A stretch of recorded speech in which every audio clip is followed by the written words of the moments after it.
Hey guys, welcome to the channel. If you love tech and useful tips, hit subscribe. Let's jump in. Importing OBJ files with their accompanying MTL materials into 3ds Max is a common task for 3D artists, but it can sometimes present challenges if the material definitions or texture paths aren't handled correctly.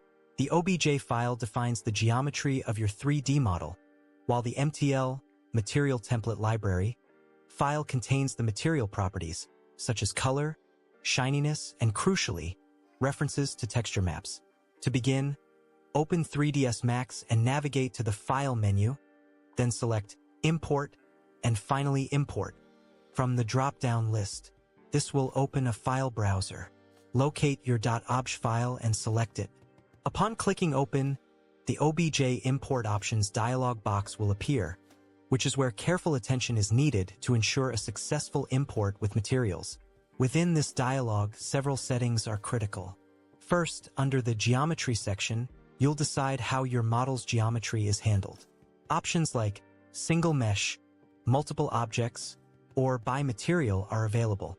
For models with distinct parts and materials, Multiple Objects or By Material is often preferable as it maintains the original object hierarchy and material assignments more accurately. The most vital part for materials is the Materials section. Ensure that the Import Materials checkbox is thoroughly checked.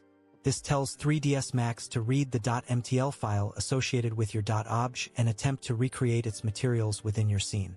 For this to work seamlessly, the .mtl file must be located in the same directory as your .obj file, and ideally all reference texture maps like diffuse, normal, specular maps should also reside in that same directory or a clearly defined subfolder relative to the .mtl file.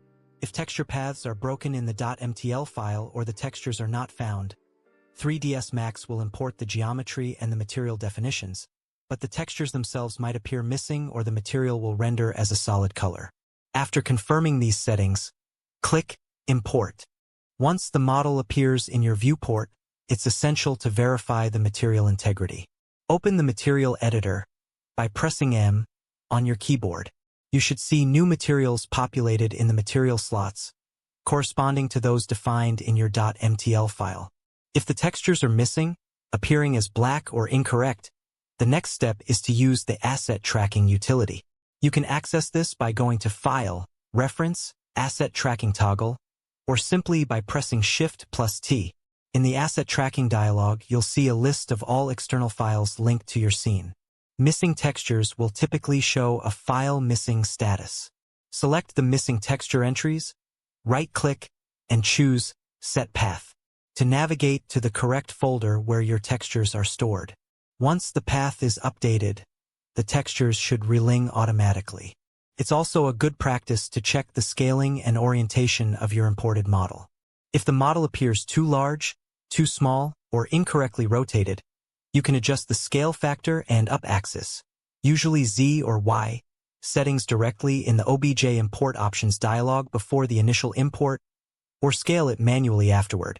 By meticulously following these steps, ensuring the MTL file is present, checking the Import Materials option, and utilizing asset tracking for any missing textures, you can achieve a smooth and accurate import of OBJ models with their full material definitions in 3ds Max, saving you significant time in post-import material setup. Thank you for watching, and please remember to like and subscribe for more 3ds Max tips and tutorials.